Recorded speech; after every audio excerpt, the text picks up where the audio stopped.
News 7 Tamil நேயர்களுக்கு வணக்கம். கேள்வி நேரம் நிகழ்ச்சிக்கு உங்களை வரவேற்பதில் மகிழ்ச்சி. கேள்விகள் உண்மையை வெளிக்கொண்டு வருவதற்கான ஆயுதம், கேள்விகள் அதிகாரத்திற்கு எதிரான குரல், கேள்விகள் ஒரு பிரச்சனையை தீர்ப்பதற்கான தீர்வை நோக்கிய பயணம். ஒரு நாளினுடைய முதல் கேள்வி நியூஸ் 7 தமிழுடையது. திமுக செயல் தலைவர் மு.க. ஸ்டாலினுடைய செய்தியாளர் சந்திப்பை தொடர்ந்து பார்த்துக் கொண்டிருந்தோம். தொடர்ச்சியாக இன்றைய விவாதத்தினுடைய தலைப்பு என்பது சட்டப்பேரவையில் நடைபெற்ற நம்பிக்கை கோரும் தீர்மானம் சட்ட மீறலாக நடைபெற்றிருக்கிறது. அது அரசியல் சாசனத்திற்கு உட்பட்டு நடைபெறவில்லை என்பதை காரணம் காட்டி திமுக சென்னை உயர்நீதிமன்றத்தில் மனு தாக்கல் செய்திருக்கிறார்கள். இந்த மனு மீதான தீர்ப்பு எப்படியாக வருவதற்கு வாய்ப்பு இருக்கிறது, சட்ட வாய்ப்புகள் என்ன, இந்த கேள்விகளுக்கான பதிலை இன்றைய கேள்வி நேரம் நிகழ்ச்சியில் தேட இருக்கிறோம். நம்மோட நிகழ்ச்சியில் பங்கேற்கிற கருத்தாளர்களை உங்களுக்கு அறிமுகப்படுத்தலாம். அதிமுகவிலிருந்து செய்தி தொடர்பாளர் கோகுலேந்தர் அவர்கள் நம்மோடு இணைந்திருக்கிறார். திமுகவிலிருந்து வழக்கறிஞர் பரந்தாமன் அவர்கள் நம்மோடு இணைந்திருக்கிறார். ஓய்வு பெற்ற நீதியரசர் வள்ளிநாயகம் அவர்கள் நம்மோடு இணைந்திருக்கிறார். அரசியல் விமர்சகர் ரவீந்திரன் துரைசாமி அவர்கள் நம்மோடு இணைந்திருக்கிறார். மார்க்சிஸ்ட் கம்யூனிஸ்ட் கட்சியிலிருந்து பாலபாரதி அவர்கள் நம்மோடு இணைகிறார். ஐவரையும் இந்த நிகழ்ச்சிக்கு வரவேற்பதில் மகிழ்ச்சி. கோகுலேந்திரன் உங்ககிட்ட இருந்து ஆரம்பிக்கலாம். சட்டசபையில் நடந்தது ஒரு மிகப்பெரிய அநீதி, அதற்கு எதிராக உயர்நீதிமன்றத்தை நாடுவோம் என்கிறார் மு.க. ஸ்டாலின். இதை சட்ட ரீதியாக அதற்கான வாய்ப்புகள் என்ன இருக்குன்னு நினைக்கிறீங்க? சட்டசபையில் திராவிட முன்னேற்ற கழகம் நடந்தது தான் ஒரு ஜனநாயகத்திற்கு மீறிய செயல். எல்லாம் நடந்தது எல்லாமே அநீதின்னு சொல்லிட முடியாது. சபாநாயகர் நீதியோடு நடந்திருக்கின்றார், நீதியை நிலைநாட்டியிருக்கின்றார். சட்டத்திற்கு புறம்பாக அவர் எதுவும் செய்யவில்லை. திராவிட முன்னேற்ற கழகம் உங்களுக்கு எல்லாருக்கும், ஏன்னா இது எல்லாருமே இந்த சப்ஜெக்டே எல்லாரும் பார்த்து மக்கள் மனதில் என்ன நடந்தது என்னங்கிறது ரீச் ஆயிடுச்சு. அதனால இப்போ பிரச்சனை, நான் ஒரு விஷயம் மட்டும்தான் சொல்ல விரும்புகிறேன். இந்த பிரச்சனை என்பது அனைத்து இந்திய அண்ணா திராவிட முன்னேற்ற கழகத்திற்குள், அதில் பொதுச் செயலாளர் எடப்பாடி பழனிசாமி அவர்களை தேர்வு செய்து அதில் போட்டியாக அவர் முன்னாள் முதல்வர் ஓபிஎஸ் அவர்கள் 11 நபர்களோடு எங்களுக்கு ரகசிய வாக்கெடுப்பு வேண்டும். பிரச்சனை எங்களுக்குள்ள தான். அதற்கு முதல் நாள் திராவிட முன்னேற்ற கழகம் நாங்கள் எதிர்த்து வாக்களிக்க போகின்றோம் முடிவு பண்ணிட்டாங்க. முடிஞ்சு போச்சு. காங்கிரஸ் காலையில் நாங்கள் எதிர்த்து வாக்களிக்க போகிறோன்னு சொல்லிட்டாங்க. அது மாதிரி அவங்க எதிர்த்து வாக்களிச்சுட்டு போயிருக்கலாம், அவங்க ஒரு கோரிக்கை வைக்கலாம். சபாநாயகர் முன்னாடி உள்ள மரபுகள் ஒரு நாளும் ரகசிய வாக்கு, இதென்ன பிரசிடென்ட் எலெக்ஷனா, பிரசிடென்ட் ஆஃப் இந்தியா எலெக்ஷனாக ரகசிய வாக்கெடுப்பு நடத்துறதுக்கு ஒருபோதும் நடக்கவில்லை. அவர் என்ன முந்தைய மரபுகளோ அதுபடி அவர் நடந்திருக்கிறாரு. யார் என்ன வேணும், எங்களுக்கு மடியில் கனம் இல்லை. நாங்கள் ரொம்ப அமைதியாக, நீங்கள் சொன்னது மாதிரி எந்த வகையிலும் எல்லா ஊடகங்களில் எல்லாத்துலேயும் சொல்லும் பொழுது அவங்களோட எதிர்பார்ப்பு ஆட்சி கலைக்கப்பட வேண்டும். இந்த ஆட்சி கலைக்கப்பட வேண்டும் என்பது தான் ஒரு புறம் திரு ஓபிஎஸ் அவர்கள், ஒரு புறம் திராவிட முன்னேற்ற கழகம், ஒரு புறம் காங்கிரஸ், இப்படி இவர்கள் எல்லோருமே இந்த ஆட்சி கலைக்கப்பட்டு விட வேண்டும் என்பது தான் அவர்களுடைய எண்ணம். இந்த ஆட்சி அமைந்து தொடர்ச்சியாக நடத்தப்பட வேண்டும் என்பது தான் அனைத்து இந்திய அண்ணா திராவிட முன்னேற்ற கழகத்தின் எண்ணம். இவங்க என்னென்னவோ பண்ணியும் இந்த இடத்துல இருக்கிற சாதாரணமான விஷயம், இப்போது முதலமைச்சர் பதவி விலகி இருக்கிறார், இன்னொரு சட்டமன்ற கட்சி தலைவரை தேர்ந்தெடுத்திருக்கிறீங்க, அது அந்த டிரான்சிஷன் தான் நடக்க போகுது அப்படின்னா அதுல எந்த பிரச்சனையும் இல்லை. ஆனா சட்டமன்ற உறுப்பினர்கள் இருவர் தாங்கள் கூவத்தூர் ரெசார்ட்ல அடைத்து வைக்கப்பட்டிருந்ததாகவும் அங்கிருந்து தப்பி வந்ததாகவும் தொடர்ந்து எம்எல்ஏக்களுக்கு மிரட்டல் இருப்பதாகவும் ஒரு புகாரை ஆளுநருக்கு தெரிவித்திருக்கிறார். யூசுவலான சிச்சுவேஷன் இல்ல. அந்த சூழ்நிலையில் எம்எல்ஏக்கள் தட்டன் செய்யப்பட்டிருக்கிறார்கள், எம்எல்ஏக்கள் குடும்பம் மிரட்டப்பட்டிருக்கிறதுங்கிற மாதிரியான புகார்களின் அடிப்படையில் நேரடியான எண்ணிக்கணிக்கிற முறைக்கு பதிலாக ரகசிய வாக்கெடுப்பு நடத்தணுங்கிற கோரிக்கை நியாயமானதாக இல்லையா? இல்ல, கோரிக்கை நியாயமானது நியாயம் இல்லாதது என்பதை விட நீங்க முதல் கேள்வியே நான் தவறுன்னு சொல்றேன். அவங்க அடைத்து வைக்கப்பட்டதாகவும் மிரட்டி வைக்கப்பட்டதாகவும், இப்ப ஒண்ணும் இல்லை, அருண்குமார் போயிட்டார் கோயம்புத்தூர். அருண்குமார் போயிட்டு நாங்கள் சுதந்திரமாக தான் இருந்தோம். எனக்கு இந்த மாதிரி எடப்பாடி பழனிசாமி முதல்வராக வர்றதில் எனக்கு ஒன்றும் ஆட்சேபனை இல்லைன்னு பல கருத்துக்களை சொல்லிட்டு அவர் நேராக ஊருக்கு போயிட்டார். அடைத்து வைத்தோ மிரட்டி வைத்திருந்தாலும் அவர் போயிருக்க முடியாது. அப்போ அவரே சொன்ன ஸ்டேட்மெண்ட் என்னென்னா, எங்களை யாரும் அடைச்சி வைக்கலன்னு. நான் இந்த நேரம் உங்கள் சேனலுக்கு ஒரு கோரிக்கை வைக்கிறேன். இன்றைக்கி முதலமைச்சர் முதலாக கோட்டைக்கு போகும் பொழுது முன்னாள் அமைச்சர் என்ற முறையிலும் கட்சியில் அமைப்பு செயலாளர் என்ற முறையிலும் அவருக்கு வாழ்த்து தெரிவிப்பதற்காக நான் போகும்போது அந்த உள்ளே உட்காந்துருக்கும் பொழுது அதுக்கு முன்னாடி அங்கே உள்ள லேடி மினிஸ்டர்ஸ் எம்எல்ஏஸ் கிட்ட எல்லாம் லேடிஸ் கிட்ட அங்கெல்லாம் பேசிக்கிட்டு இருக்கும்போது அவங்க சொன்ன வார்த்தையை, அக்கா நாங்கள் அங்கே இருக்கும்போது உங்களுடைய பேச்செல்லாம் நாங்கள் கேட்டுட்டு இருந்தோம், எங்களை ஒரு நாள் அந்த சேனலில் கூப்பிட சொல்லுங்கள். திராவிட முன்னேற்ற கழகம் தூண்டுதலின் பேரில் இவங்க எல்லாருமே எங்களுக்கு அநாகரிகமான முறையிலே எங்கள் ஃபோனை அப்படியே நாங்கள் ஹேண்ட் ஓவர் பண்ணிடுறோம். எங்கள் ஃபோன் அத்தனை ஃபோனையும் நாங்கள் ஹேண்ட் ஓவர் பண்ணிடுறோம். எங்கெங்கே இருந்தெல்லாம் ஃபாரின்லேருந்து வந்த மாதிரி நெட் கால்ஸு, அப்யூசிங் வேர்ட்ஸு, எங்கள் ஃபேமிலிக்கு த்ரெட்டனிங் கால்ஸ் எங்கெங்கெல்லாம் வந்ததுங்கிறத எங்கள் ஃபோனை நாங்கள் ஹேண்ட் ஓவர் பண்ணுறோம். அந்த எங்கள் கருத்துக்களை சொல்கிறதுக்கு அந்த சேனலில் கொஞ்சம் சொல்லிட்டு வாங்கன்னாங்க. நீங்கள் ஒட்டுமொத்தமாக அவங்கள கூப்பிட்டு கேட்டிங்கன்னா யாரும் பொய் சொல்ல முடியாது. இல்லைன்னா அவங்க நாங்கள் வந்து ரொம்ப டிரான்ஸ்பரண்டாக ஏன் செல்ல நான் கொடுக்க நீங்க சொன்ன அந்த பதில இருந்தே ஒரே ஒரு கேள்வி. இல்லை என்னுடைய ஒரு நிமிஷம் நான் முடிச்சிடுறேன். என்னுடைய செல்லை என்னுடைய மொபைலை நீங்கள் எங்கே சொல்கிறீங்களோ நாங்கள் ஹேண்ட் ஓவர் பண்ணிடுறேன். இந்த 15 நாளாக what are all the calls I received and out கோயிங்கிறத வந்து யாராலையும் கண்டுபிடிச்சிட முடியும். இன்னையிலிருந்து அந்த மாதிரியான விஷயங்கள் நாங்க சிறுபிள்ளைத்தனமாக அவங்களோட கேள்வி கேளுங்க சொல்ற கோகுலா இந்திரா மேடம், அந்த 10 நாட்கள்ல ஒரு எம்எல்ஏவை கூட இந்த பக்கம் அனுப்பாம வந்ததற்கான காரணம் இன்னைக்கு அவங்க என்ன சொன்னாங்கன்னா அவங்க என்ன சொன்னாங்கன்னா ஓபிஎஸ் உடைய அந்த தரப்பும் எதிரிலே உள்ள தரப்புகளும் எங்களுக்கு கொடுத்த அந்த மிரட்டுதல் காரணமாகவே ஒரே இடத்திலே நாங்கள் இருக்க வேண்டும், ஏதாவது முடிவெடுத்தாலும் ஏதாவது எங்களுக்கு தகவல் வேண்டும் என்றாலும் நாங்கள் பயந்துட்டீங்கன்னு சொல்லலாமா? அரசாங்கம் அமைச்சர்களை மிரட்ட முடியுமா? சட்டமன்ற உறுப்பினர்களை மிரட்ட முடியுமா? இல்ல சட்டமன்ற உறுப்பினர்கள் அதுவும் குறிப்பா பெண்கள் எங்க கிட்ட சொன்னது, அதே மாதிரி மற்ற சக உறுப்பினர்கள் உங்களுடைய இந்த தரப்பை அந்த 10 நாட்கள்ல ஊடகங்கள்ல வந்து சொல்லிருக்கலாமே, நாங்க நல்லா இருக்கோம். எல்லாரும் வந்து அதாவது ஊடகங்கள் வந்து உங்களை வந்து அதிமுக தலைமை அதிமுக இங்கே அமைச்சர்கள் உங்களை மிரட்டி வச்சிருக்காங்களான்னு கேட்டதுக்கு தான் அவங்க என்ன பதில் சொன்னாங்கன்னா, எங்களை யாரும் மிரட்டலை, நாங்கள் சந்தோஷமாக இருக்கோம், சுதந்திரமாக இருக்கோம், எங்களுக்கு எந்த பிரச்சனையும் இல்லை அப்படின்னு சொன்னதில் வந்து எந்த மாற்றுக்கருத்தும் இல்லை. எல்லா ஊடகங்களும் அங்கே போனீங்க. ஒவ்வொரு ஐஜி தலைமையில் வடக்கு மண்டல ஐஜி, காஞ்சிபுரம் எஸ்பி, அதே மாதிரி ரெவென்யூலேருந்து எல்லாரும் போய் தனித்தனியாக ஸ்டேட்மெண்ட் வாங்கி எல்லாம் பண்ணாங்க. அதை மாதிரி முதலமைச்சர் பதவியேற்பு விழாவிற்கு எல்லா சட்டமன்ற உறுப்பினர்களும் அங்கேருந்து இங்கே வந்திருந்தாங்க. அவங்க தப்பிச்சு அவங்க யார் எங்கே உட்காந்துருந்தாங்கன்னு கூட யாரும் பார்க்கல. அவங்க தப்பிச்சு அப்போ ஓடணும்னா ஓடி இருக்கலாம். அதனால் வந்து அம்மா அவர்கள் கஷ்டப்பட்டு கூட்டணி இல்லாமல் திராவிட முன்னேற்றக் கழகம் ஆட்சிக்கு வரக்கூடாது, தொடர்ச்சியாக அனைத்திந்திய அண்ணா திராவிட முன்னேற்றக் கழகம் ஆட்சி வர வேண்டும் என்ற அந்த முயற்சியை அவங்க வந்து அம்மா ஆட்சி தொடர்ச்சியாக வரணும், அவங்க கஷ்டப்பட்டு உருவாக்கிய அவங்க மறைந்தாலும் என்பதுதான் விசுவாசிகளாக தொடர்ந்து இருந்தாங்க. பிரதமர், இங்க அடிப்படையில் இருக்க வேண்டிய கேள்வி, அதிமுகவில் ஒரு உட்கட்சி குழப்பம், அங்க இருக்கிற எதிர்ப்பு ஆதரவு என்பதை எல்லாம் தாண்டி அவர்களிடம் பெரும்பான்மை இருக்கிறது, அது அவர்கள் சட்டப்பேரவையில் நிரூபிக்கிறார்கள். அந்த ஒரு இப்போ வந்து 1988 நடந்தது போல நிகழ்வோ அந்த எண்ணிக்கை கூட இப்ப இல்லை, இங்க பெரும்பான்மைக்கு கூடுதலாகவே அவர்கள் வைத்திருக்கிறார்கள். இந்த பிரச்சனையில மீண்டும் மீண்டுமாக ரகசிய வாக்கெடுப்பு வேண்டும்னு திமுக கோரிக்கை வைப்பது என்பது ஆட்சியை கலைப்பதற்கான முன்னெடுப்பு தவிர வேற என்ன இருக்கிறது? இப்ப நீங்க சொன்ன மாதிரி அவங்க கட்சிக்குள்ள இருக்கக்கூடிய உட்கட்சி பிரச்சனையில திமுக தலையிடலை. அவங்க கட்சிக்குள்ள பலம் இருக்கா பலம் இல்லையாங்கிறத போய் எட்டி பார்த்து அங்கே இருக்கிறவங்களை இழுக்கிற வேலையில் திமுக இறங்கலை. ஆனால் ஒட்டுமொத்த தமிழ்நாட்டு மக்களுடைய எண்ணங்கள் ஒரு மாதிரியாகவும் ஆட்சியாளர்களுடைய திசை ஒரு மாதிரியாக இருக்கிறதுனால தான் நீங்கள் வந்து ரகசிய வாக்கெடுப்பு வைங்க. ஏன்னா ஒரு பெரிய நீங்கள் 88 சிச்சுவேஷனுக்கு எதுக்கு நிறைய டிஃப்ரென்ஸ் இருக்குது. அங்கே லீடர்ஸ்குள்ளே போட்டி இருந்துச்சு, இங்க லீடர்ஸ்குள்ள போட்டி இல்ல. என்னோட क्वेश्चन மக்கள் விரும்புறாங்கங்கறத உங்களுடைய ஸ்டேட்மென்ட் பேசி முடிச்சிடுறேன். மக்களுடைய விருப்பத்தையும் பார்க்க வேண்டியது எதிர்க்கட்சியினுடைய ஒரு கடமை, அது பொறுப்பு. 88ல லீடர்ஸ் இருந்தாங்க, 2 ஃபிராக்ஷனுக்காக சண்டை போட்டாங்க, அது வேற. இங்க லீடர்ஸ்குள்ள பிரச்சனைகள் இருந்தா பரவாயில்ல, அதையும் தாண்டி ஒரு சில கூட்டம் ஒரு சில கும்பல் அவங்களுடைய கட்டுப்பாட்டில் வைக்க வேண்டும் என்ற ஒரு காரணத்திற்காக நடத்துகிற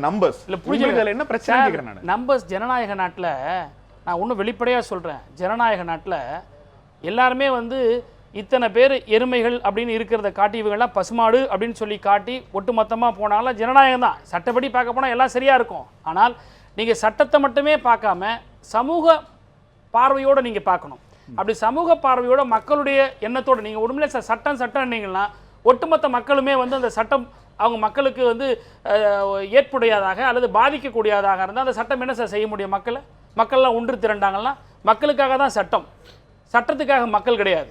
நீங்க அதை நான் இந்த இடத்துல நீங்க கேட்ட கேள்விக்கு பதிலா வைக்கிறேன். ஒண்ணு இல்ல, அந்த சட்டத்தை மாத்தினா மக்களுக்கு இருக்கிற ஒரே வழி மக்கள் பிரதிநிதிகளை அவைக்கு அனுப்பி அதன் வாயிலா சட்டத்தை மாற்ற முடியுமே தவிர வேற வாய்ப்பு இல்ல. வேற அதனாலதான் சொல்றேன் இதுல டிஸ்கிரிஷன் சொல்லக்கூடிய இடத்துல சபாநாயகர் ரகசிய வாக்கெடுப்பு செய்வதற்கான அவருக்கு அதிகாரம் இருக்கு, அவருடைய விருப்பு இருக்கிறது, அவருடைய டிஸ்கிரிஷன் பொறுப்பு இருக்கு, அதை செய்யலாம். அதுதான் கேட்கணும். இப்போ மாண்புமிகு முன்னாள் அமைச்சர் சகோதரி அவர்கள் சொன்னது போல சுதந்திரமாக இருக்கிறார்கள், யாரும் அடைத்து வைக்கப்படவில்லை, எல்லோரும் வந்து பேட்டி கொடுத்தாங்க, எல்லாமே எனக்கு சொல்றாங்க. அவங்க என்னுடைய நேரடியான உங்க கேள்வி, நேரடி கேள்வி நான் பதில் சொல்லிட்டேன் சார். அதிமுகவிற்கு பெரும்பான்மை இருக்கிற போது ஏன் இந்த நம்பர் கேம்ல திமுக இவ்வளவு ஆர்வம் காட்ட வேண்டும்? அவ்வளவுதான்.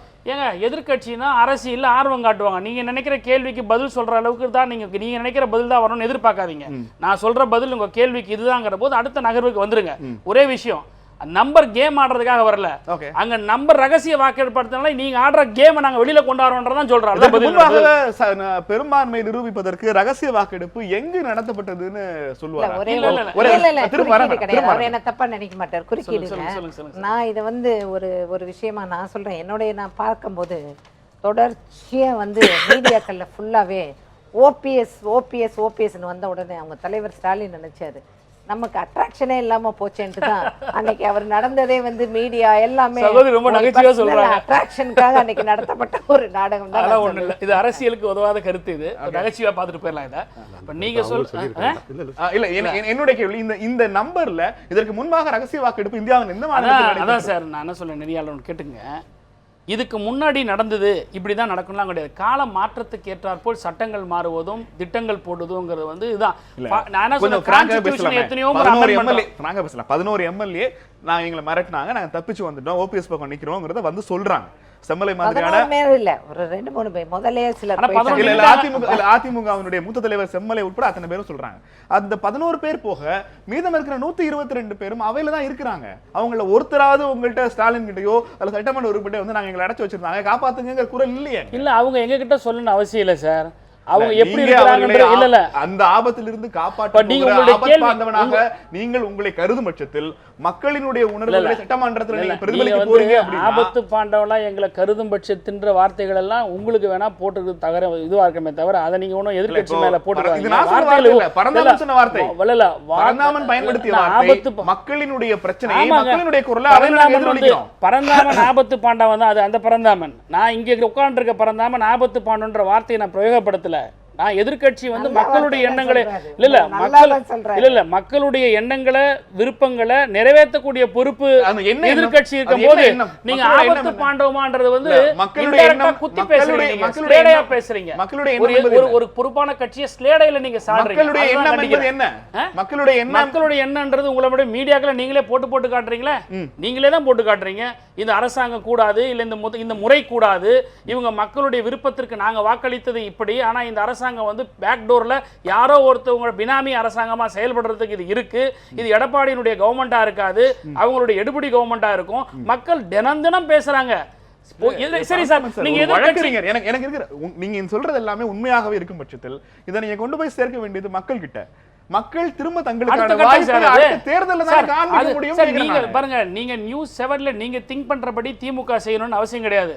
ஒரு அரசு ஒரு அடுத்த கட்ட நடவடிக்கை சட்டப்படி திமுக இதுதானே செய்ய முடியும்ங்கறத நான் திரும்ப சொல்றேன். சட்டப்படி இல்ல, திமுக எதிர்க்கட்சியா சட்டமன்றத்தில் என்ன செய்ய முடியுமோ அதை செஞ்சிருக்க. நீங்க வந்து போராட முடியாது அல்லது ஒத்தி வைக்க முடியாது, ரகசிய வாக்கெடுப்பு கேட்க முடியாதுன்னு சொல்றதுக்கு உங்களுக்கு அதிகாரம் சட்டத்துல இடம் இல்ல. சட்டத்துல வந்து எங்களுக்கு ப்ரொஹிபிஷன் கிடையாது. அதே சமயத்தில் ரகசிய வாக்கெடுப்புக்கு இல்லவே இல்லைன்னு சொல்லல. ரகசிய வாக்கெடுப்பு கூடாதுன்னு சட்டத்துல சொல்லியிருக்கா சொல்லுங்க. எங்கேயாவது அசெம்பிளி ரூல்ஸ்ல சீக்ரெட் பேலட்டே கூடாதுன்னு சொல்லியிருக்கா? இல்ல அசெம்பிளி ரூல்ஸ்ல சீக்ரெட் பேலட் வைக்கணும்னு எங்க சொல்லிருக்கு? வைக்கலன்னு எங்க வைக்க கூடாதுன்னு எங்க சொல்லிருக்கு? வைக்கிறது கண்டிப்பாக இந்த மாதிரி ஒரு தருணத்துல ரகசிய வாக்கெடுப்பு நடத்தணும்னு தமிழக சட்டப்பேரவை விதிகள் எங்க இருக்குன்னு சொல்லுங்க. இல்ல ஆர்குமென்ட் பண்றத இப்படி பாருங்க, நான் கேக்குறேன். இல்ல ரகசிய வாக்கெடுப்பு இல்ல, ரகசிய வாக்கெடுப்பு கூடாதுன்னு சொல்லியிருக்கா? நான் கேட்ட கேள்வி பதில் சொல்லுங்க. ரகசிய வாக்கெடுப்பு கூடாதுன்னு ரூல் இருக்கா? டிஸ்கிரிஷன் இருக்கு. அந்த டிஸ்கிரிஷனை தான் ஒரு majority will of the people, majority leader கேக்குறாங்கன்னு போது ஏன் வச்சிட்டு போக கூடாது? வழியில சலம் இல்ல, வழியில பயம் இல்லன்னு சகோதரி சொல்றாங்களே. தொடர்ந்து பேசலாம், பண்ணிரலாமே. தொடர்ந்து பேசலாம். ரவீந்திரன் சார், தமிழ்நாட்டுல சட்டப்பேரவை அன்று நடைபெற்ற நிகழ்வுகளை முதல்ல எப்படி பாக்குறீங்க? அந்த நிகழ்வுகளில் சீக்ரெட் ஓட்டிங் அவங்க கேட்டதில் நியாயம் இருக்குது. பட் இது வந்து ஆஃப் ஏ மார்க்கு வந்து 122 வந்து சட்டப்படி கான்ஃபிடன்ஸை நிரூபிச்சிட்டாங்க. பட் எல்லா கட்சிகளும் காங்கிரஸ், திமுக, ஓபிஎஸ் எல்லாம் வந்து சீக்ரெட் இது கேட்டது நியாயம்தான். பட் அதுக்கு வந்து அதை எக்ஸிக்யூட் பண்ணதுக்கு திமுக செயல்படுத்திய வழிமுறை வந்து ஓவர்னு தான் நான் ஃபீல் பண்ணுறேன். எப்படி? அதாவது வந்து சபாநாயகர் இருக்கையில் இருக்கிறது, சபாநாயகர்கிட்ட வந்து கொஞ்சம் ஹை ஹேண்டடாக இது பண்ணுறது இதெல்லாம் வந்து அவங்களுக்கு வந்து சீக்ரெட் ஓட்டு தான் நோக்கம்னு சொன்னால் எப்படி எடப்பாடி அணியை சேர்ந்த எம்எல்ஏக்கள் காமா இருந்தாங்களோ அதே மாதிரி இவங்களும் காமா இருந்தே அமைதியான முறையிலே அவங்க அதை சாதிச்சில்லை. எனக்கு ஒரு சிம்பிளான கேள்வி, திமுக ஒருவேளை அமைதியாக இருந்திருந்தால் 122 எம்எல்ஏக்களின் ஆதரவோடு பெரும்பான்மை நிரூபிச்சிருப்பாங்க. திமுக வைக்கிற அடிப்படையிலான நுணுக்கமான விஷயம் என்பது மக்களினுடைய குரலை சட்டமன்றத்தில் பிரதிபலிக்கிறோம்ங்கிறதா. நீங்க இந்த கண்டிப்பா அவங்க நம்பிக்கை மறைமுக வாக்கு ஒத்துக்க போறது இல்ல. சீக்ரெட் டிமாண்டுங்கிற அவங்களோட வந்து நியாயமான டிமாண்டு நான் அக்செப்ட் பண்ணிக்கிறேன். அது அவங்க செயல்படுத்த பண்ண விதம் வந்து நீங்க நான் பார்த்துட்டு தான் இருந்தேன். அது வந்து சம்மாட்டு கொஞ்சம் என்னுடைய கேள்வி, வேறு எப்படி திமுக செய்திருந்தால் சட்டமன்ற சபாநாயகர் நம்பிக்கை வாக்கெடுப்புக்கு ஏற்றுக்கொண்டிருப்பார்? எப்படி இருந்தாலும் கூட சபாநாயகர் இந்த லெவலில் தான் இருப்பார். சீக்ரெட் ஓட்டிங்லயே இதே ரிசல்ட் வந்ததுன்னா அவங்களோட வெற்றியோட கிரெடிபிலிட்டி இதோட நல்லாவே இருந்திருக்கும். இப்பவும் அவங்களுக்கு சட்டப்படியான வெற்றி தான். சீக்ரெட் ஓட்டிங்ல வந்தா கிரெடிபிலிட்டி நல்லா இருந்திருக்கும். பட் அரசியல் ரீதியா நான் என்ன பார்க்கறேன்னா இவங்க ரெண்டு பேருமே ஒரு விதத்துல மேட்ச் பிக்ஸ் பண்றாங்க. பொதுச் செயலாளர் தேர்ந்தெடுக்கப்பட்ட முதல்வர்ங்கறாங்க, பொம்மை பப்பட் முதல்வர் சொல்ல. நிச்சயமாக அது இல்ல. எடப்பாடி பழனிசாமி எப்படிப்பட்டவர்ங்கிறத இன்னும் 30 நாட்கள்ல தெரியும். இது வந்து எம்எல்ஏக்களும் தேர்ந்தெடுக்கப்பட்ட முதல்வர் தான். ஒவ்வொரு எம்எல்ஏக்களும் தங்களால் தான் இந்த அரசு நினைப்பாங்க. அன்னைக்கு ஜெயலலிதா வந்து பன்னீர்செல்வத்தை தேர்ந்தெடுத்தாங்கன்னா பன்னீர்செல்வம் ஜெயலலிதா வந்து மக்களால் தேர்ந்தெடுக்கப்பட்ட முதல்வர்.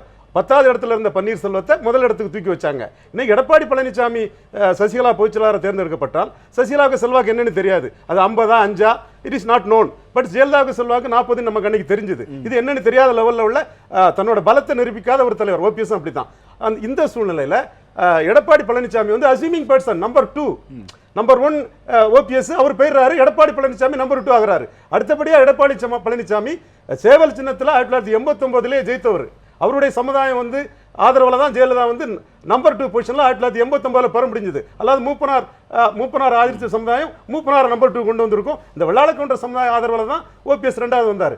இன்னைக்கும் இந்த மேற்கு மாவட்டத்தை சேர்ந்தவர்களால தான் வந்து ஜெயலலிதா ஆட்சிக்கே வந்தாங்க அல்லது திமுக ஆட்சிக்கு வந்திருக்கும். இந்த சூழ்நிலையில ஓபிஎஸ் வந்து பிக் அண்ட் சாய்ஸ் இல்ல, எடப்பாடி பழனிசாமி அஸ்யூமிங் பர்சன் தான். அது நேச்சுரல் சாய்ஸ். ஜெயலலிதாவுக்கு வந்து அரசியல் வாழ்வு அளித்த அந்த சமுதாயம் 2016 காப்பாற்றிய அந்த சமுதாயத்தின் சார்பாக எடப்பாடி பழனிசாமி வந்திருக்கிறாரு. அவர் அசெட்டியல் லீடரா தான் வருவார். இவங்க சொல்ற மாதிரி பப்பட்டாட்டு இருக்க மாட்டாரு. அவங்க சொல்ற மாதிரி பொதுச் செயலாளர் பிக் அண்ட் சூஸ் பண்ண ஆளாட்டு இருக்க மாட்டார். நான் கருதுறேன் இது காலம் தான் உணர்த்தணும். வள்ளிநாயகம் சார், உங்களை பொறுத்த வரைக்கும் ஒரு நீதியரசராக சட்டப்பேரவையினுடைய மாண்பு அப்படிங்கிறதை திரும்ப திரும்ப அரசியல் கட்சிகளோ வெளியில இருக்கிற பத்திரிகையாளர்களோ சொல்லிக்கிட்டே இருக்கிறாங்க. சட்டப்பேரவையினுடைய மாண்பு என்பது பொதுமக்களினுடைய எதிர்பார்ப்புக்கும் அவர்களது உரிமைக்கும் எதிரான ஒன்றாக இருக்குமானால் இந்த 2 பேர்ல யாருக்கு பவர் அதிகம்? அதாவதுங்க, என்னுடைய கருத்துல தினம் பாராளுமன்றத்தில் நடக்கிற சீன் ரிப்பீட்டட் தமிழ்நாடு சட்டசபை. அதுதான் வருத்தத்தக்கூடிய ஜனநாயகத்தினுடைய அதாவது வளர்ச்சியா அல்லது தளர்ச்சியான்னு தெரியல. நீங்கள் சொல்கிறப்ப வந்து மக்கள் அப்படிங்கிற பார்க்கின்ற பொழுது இந்த சீன் மக்களுக்கு பிடிக்காத சீனாக இருக்கும்போது எந்த விதமான மார்க்கத்தை இருக்க முடியாது. அது இவர் தவறா அவர் தவறான சொல்ல தயாரில்லை. ஆனால் அங்கே நடந்து கொண்ட விதம் ஒரு சரியான முறையாக எனக்கு தோன்றவில்லை. ஏன்னா ஒரு மரபு இருக்கின்றது. இல்ல, 2 ஸ்டேட்மெண்ட் வருது. மக்களுக்கு அரசாங்கம் பிடிக்கலங்கிறதுக்காக நாங்க இப்படி நடந்துகிட்டோங்கிறது திமுக தரப்பு. திமுக எப்படி நடந்துகிட்டாங்களோ அது மக்களுக்கு பிடிக்கலங்கிறது நீங்க சொல்றது. இந்த 2ல நான் சொல்லல. நான் தயவுசெய்து என்ன வந்து மக்கள் பார்த்துருக்காங்க சட்டசபை நடக்கிறத. மக்கள் பார்க்கக்கூடிய சட்டசபை மக்கள் நேரடியாக பார்க்கல. கொடுக்கப்பட்ட சட்டசபையில் there is no necessity to debar them. சாதாரணமாக நோ கான்ஸ்டியூஷன் மோஸ்ட் வரும்போது பார்த்தீங்கன்னா மேஸ் பார்லிமெண்ட் ப்ராக்டிஸ் எடுத்தாலும் சரி அல்லது அந்த நாளில் இந்த நாளைக்கு எடுத்து பார்த்தாலும் எப்போதுமே மக்களுக்கு வந்து பார்க்கக்கூடாதுன்னு எந்த தடையை ஏற்படுத்தப்படவில்லை. இல்லை பண்ணிட்டாங்க. என்னுடைய கருத்து என்னென்னா, coming to the point, legal point, there's act called general clause act. இந்த ஜெனரல் கிளாஸை என்ன சொல்லலாம்னா, சட்டத்திலே ஒரு வழி சொல்லப்படவில்லை என்றால் அது வந்து சாதாரணமாக ஜஸ்டிஸ், ஈக்விட்டி, குட் கான்ஷியஸ்னு ஒரு பிரின்சிபல் இருக்குது. அது பிரகாரம் நடக்கணும். 1. 2வது டிஸ்கஷன் அப்படின்னு வரும்போது அந்த discussion should be judicial discussion அப்படிங்கிறாங்க. என்ன சொல்லாங்கன்னா, justice should not only be done but seem to be done அப்படிங்கிறாங்க. அந்த வகையில் ஒருவேளை இப்போ இருக்கிற சபாநாயகர் வந்து நடந்து கொள்ளவில்லையோ என்கின்ற ஒரு ஐயம் ஏற்படுகிறது. அது மட்டும் இல்லாமல் அவர் சொல்வது போல பல ரூல்ஸ் எடுத்து பார்த்தீங்கன்னு சொன்னால் சில விதிமுறைகள் விரிக்கப்பட்டிருக்கிறாங்க. ஃபார் எக்ஸாம்பிள், டேட் ஃபிக்ஸ் பண்ணுறதுக்கு முன்னால் they should consult all the opposition leaders. அவங்க பண்ணணும்னு சொல்கிறாங்க. 2வது வந்து ஒரு மோஷன் பண்ணும்போது அந்த மோஷன் வந்து அட்ஜர்ன் ஆயிடுச்சுன்னு சொன்னால் அந்த motion automatic lapses. You cannot bring second motion. ஆனால் செகண்ட் மோஷன் கொண்டு வரலாம். எப்போ கொண்டு வரலாம்? You got bring a new subject அப்படிங்கிறாங்க. ஸோ இப்படிப்பட்ட நிலைகள் இருக்கும்போது வந்து சட்டப்படி என்ன, ஏன்னா இப்போ matter is pending the court. அப்போ சப்ஜெக்டிஸாக இருக்கும்போது நான் என்னுடைய கருத்தை சொல்லுதல் ஃபைல் பண்ணல. பண்ணியாச்சு. நான் டுமாரோ நாளைக்கு வருது சார். அட்மிஷன் தானே subject matter of the court once it has been filed நம்பர்டுனால ப்ளீஸ் அண்டர்ஸ்டாண்ட். அட்மிஷன் ஆகுது 2 ஸ்டேஜ். அதை பற்றி நீங்கள் கவலைப்படணும். அட்மிஷன் பண்ணுறாங்களா டிஸ்மிஸ் பண்ணுறாங்க, அது வேறு பாயிண்ட். ஆனால் இன்றைக்கு வந்து மேட்டர் பிகம் சப்ஜுடிஸ். கோர்ட்டில் ஃபைல் பண்ணிட்டாலே இட் ஹஸ் பிகம் சப்ஜுடிஸ். அந்த நாளைக்கு லிஸ்ட்டாக இருக்குன்னு சொல்கிறாங்க, நான் பார்க்கல நான். ஆக அந்த கோர்ட்டில் இருக்கும்போது என்ன வியூ எடுப்பாங்க அப்படிங்கிறது சொல்ல முடியாது. ஆனால் என்ன பொறுத்த மட்டும் as a judge what I feel is prima facie case of not following the rules and or misusing the rule or overruling the rules என்னுடைய ஃபீலிங். ஓகே. தொடர்ச்சியாக சட்டத்துறைக்கும் மக்கள் பிரதிநிதிகள் அடங்கிய நிர்வாகத்துறைக்கும் நீதித்துறைக்குமான மோதல் என்பது பல்வேறு காலகட்டங்களில் தொடர்ச்சியாக நிகழ்ந்து கொண்டிருக்கிறது. தமிழக சட்டப்பேரவையில் நடந்த நிகழ்வுகள் சட்ட ரீதியாக செல்லுபடியாகுமா? தொடர்ந்து கேள்விகள் எழுப்பலாம். கேள்வி நேரம் ஒரு சிறிய இடைவேளைக்கு பிறகு.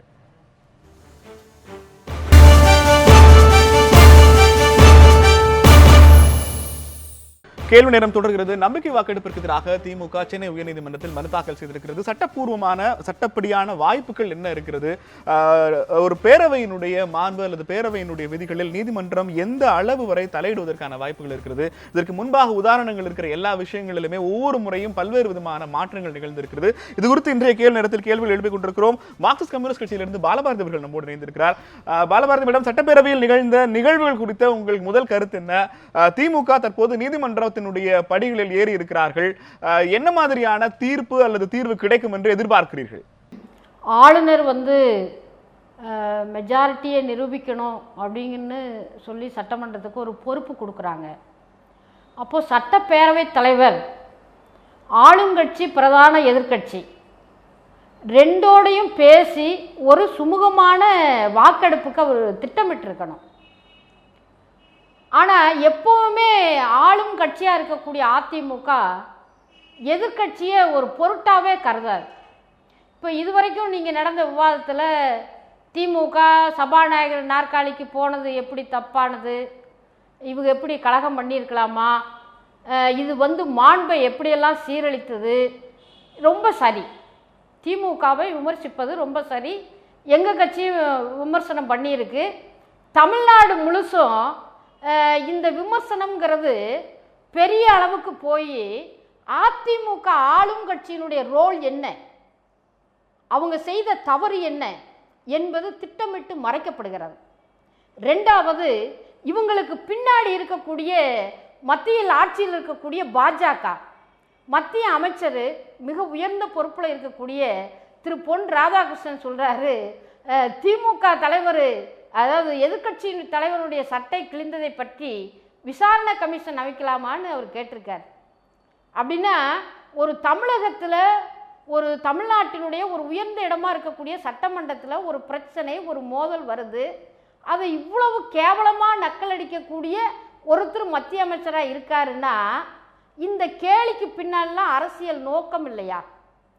ஆகவே திமுகவினுடைய இந்த தவறை மாண்பை கெடுத்துருச்சு, இந்த பிரச்சனையை வந்து பெரிய அளவுக்கு பெருசுபடுத்தி ஆளும் அதிமுக அது எப்படி நடந்துக்கணுங்கிறது சம்பந்தமாக சொல்லப்படலை. ஒன்று. ரெண்டாவது, நேற்று 2:20 2:45 உட்பட்ட நிகழ்வுகளை பொதுவாக தொலைக்காட்சியில் ஆளும் அதிமுக அரசாங்கம் போடுறதுக்கு முன் வருமா? தமிழ்நாடு மக்கள் பார்க்கலாம். 2:20 2:45 வரைக்கும் கடல் மெரினா கடற்கரையில் மாணவர்கள் இளைஞர்கள் எப்படி தாக்கப்பட்டார்களோ அப்படிதான் அந்த லாபியில் போலீஸ் மூலமாக எதிர்கட்சிகள் மட்டுமல்ல பத்திரிகையாளர்கள் கூட தாக்கப்பட்டிருக்காங்க. அந்த லாபியில் பத்திரிகையாளர்களே கிடையாது, எல்லாத்தையும் வெளியேற்றிட்டாங்க. 3 மணிக்கு தான் வரணுங்கிறாங்க. ஆனால் போலீஸ் எப்படி போகுது? எப்படி இவ்வளவு போலீஸ், ஒரு 200 250 300 போலீஸ் எப்படி உள்ள போனாங்க? ஆகவே அந்த இடைப்பட்ட 20 நிமிடங்களில் ஒரு ஜனநாயகத்திற்கு விரோதமான அராஜகமான ஒரு வழியை காவல்துறை மூலமாக அங்கு ஆளும் அரசு அதிமுக கையில் எடுத்தது. ஆகவே அதற்கு முன்பு வரை திமுக அவர்கள் வந்து அவங்களுடைய நிலைப்பாட்டை வலியுறுத்திட்டு இருந்தாங்க. உள்ள சட்டமன்றத்தில் பெரிய பிரச்சனை ஆகிட்டு இருக்கு. இதை கட்டுப்படுத்துவதற்கு ஜனநாயக வழியை சபாநாயகர் மேற்கொண்டிருந்தால், ஆளும் அதிமுக மேற்கொண்டிருந்தால் பாராட்டலாம். ஆனா அதுக்கு பதிலா நீங்க வந்து அதை தொலைக்காட்சிகளையும் போட மாட்டேங்கிறீங்க. வெளியில அந்த பிரச்சனை வெளியில போக விடாம கசிவு ஏற்பட்டு விடாத அளவிற்கு எங்க கொண்டு வந்து நிறுத்துறீங்கன்னா, திமுக தான் பெரிய தவறு செய்தது என்று நீங்க கொண்டு வந்து நிறுத்துறீங்க. ஆகவே இந்த இடத்தை பாஜக பயன்படுத்த நினைத்தது. ஏன்னா அவங்களுக்கு அதிமுகவுடைய 37 எம்பிக்கள் ஆதரவு வேணும், ராஜ்யசபா உறுப்பினர்களுடைய ஆதரவு வேணும். ஆகவே அவங்களுக்கு ஓபிஎஸ்ஆ அல்லது இபிஎஸ்ஆங்கிறதல்ல பிரச்சனை. அவங்களுக்கு 2 குதிரை கிடைச்சாலும் ரொம்ப நல்லதுதான். ஆகவே பாஜகவினுடைய அரசியல் தந்திரங்களுக்கு, சூழ்ச்சிக்கு இன்றைக்கு ஆளும் அதிமுக முழுமையாக இரையாகி இருக்கிறது. இது அதிகாரத்தை கைப்பற்றுவதற்கு அவங்க கட்சிக்குள் நடந்த மோதலை, அதில் இருக்கக்கூடிய அரசியல் நடவடிக்கையை இன்னைக்கு பொதுமக்கள் மத்தியில் வேற விதமாக திருச்சி பார்க்குறாங்க.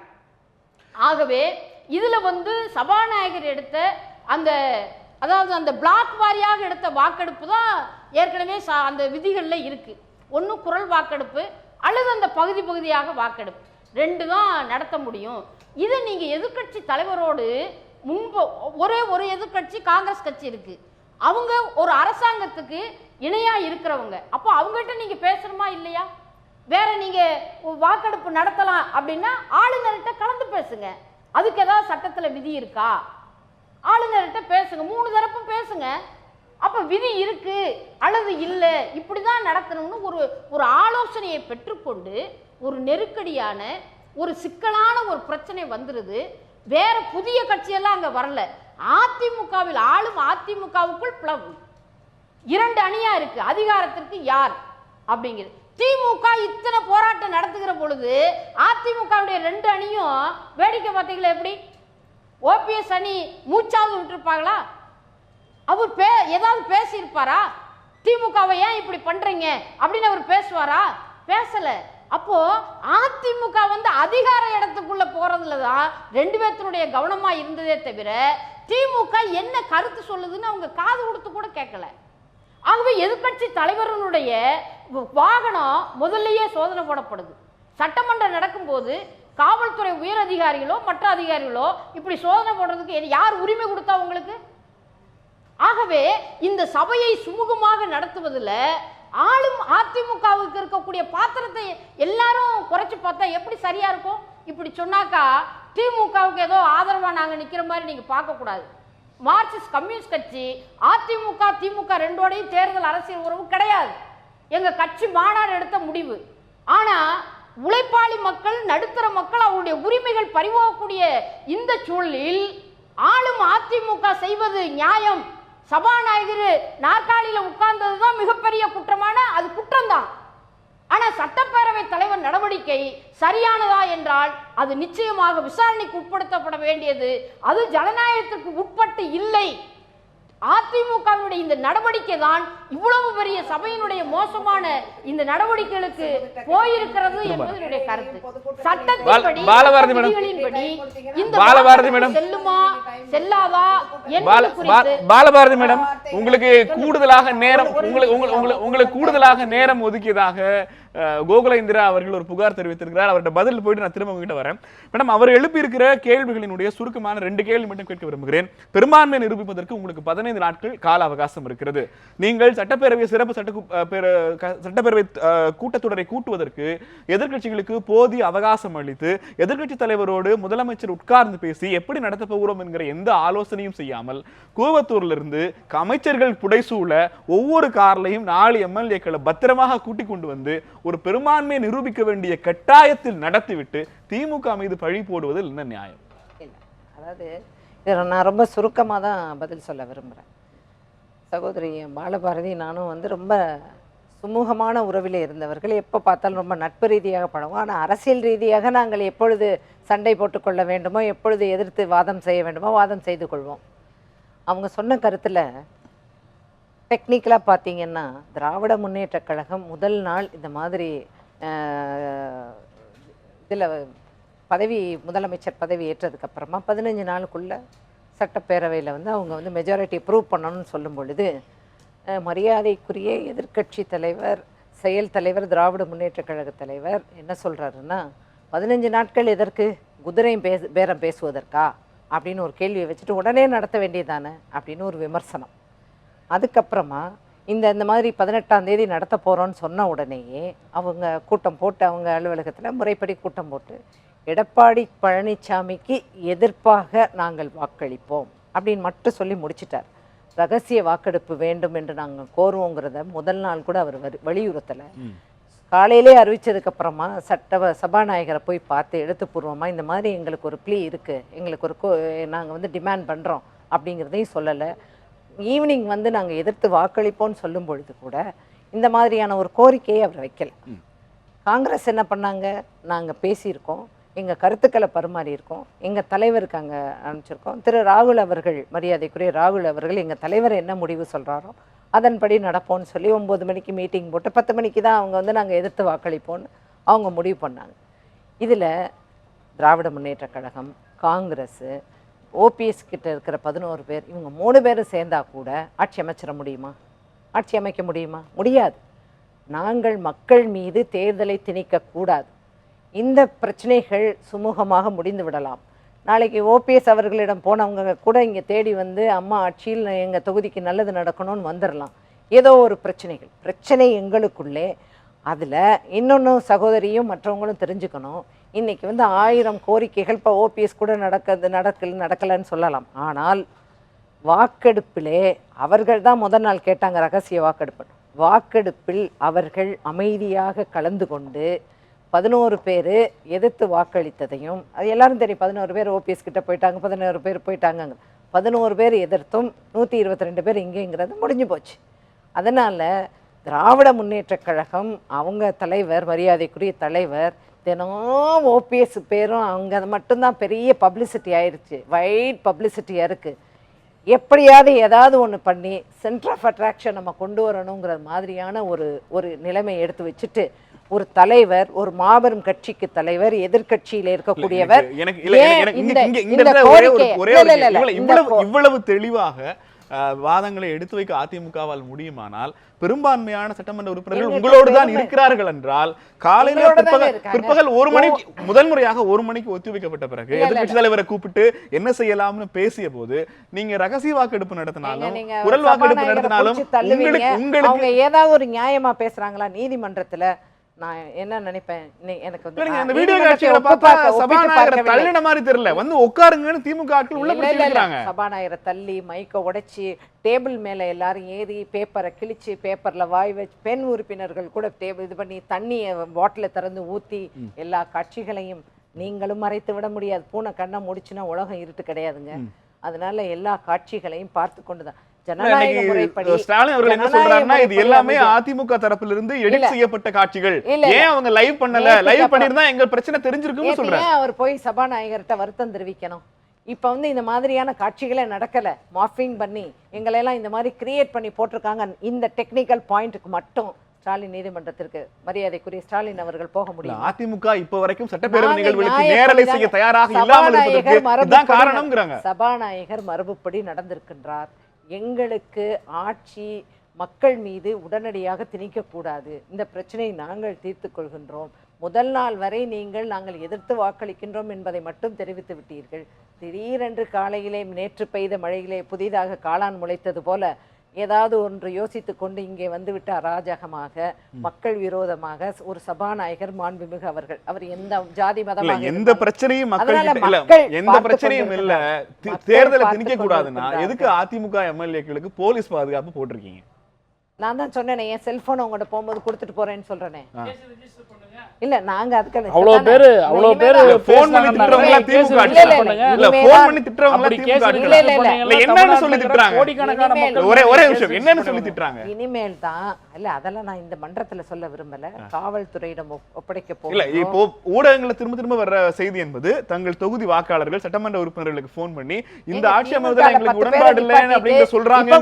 வரும்போது பார்த்தேன் ஓபிஎஸ் தரப்பாட்கள் சொல்றது இல்ல, தன்னுடைய தோல்வியை சகித்துக் கொள்ள முடியவில்லை, தான் நினைத்தது ஆட்சி கலைக்கப்பட்டு விடுமோ, எப்படியாவது மீண்டும் தேர்தலை சந்தித்து ஏதாவது ஒன்று செய்து விடலாம், கொள்ளைப்புறமாக வந்து விடலாம், தன் எண்ணம் நிறைவேறவில்லை என்பதற்காகவே இன்னைக்கு திராவிட முன்னேற்ற கழக மக்களை சந்திக்க இப்ப கூட நான் பார்த்தேன், துணை சபாநாயகர் முகம் மாதிரி ஒருத்தருக்கு மாட்டி விட்டு நாங்கள் வந்து திராவிட முன்னேற்ற கழகம் அவருக்கு வந்து சீர்வரிசையாக சேலை வழங்க போகின்றோம் என்பது இது நாகரிகமான அரசியல் அல்ல.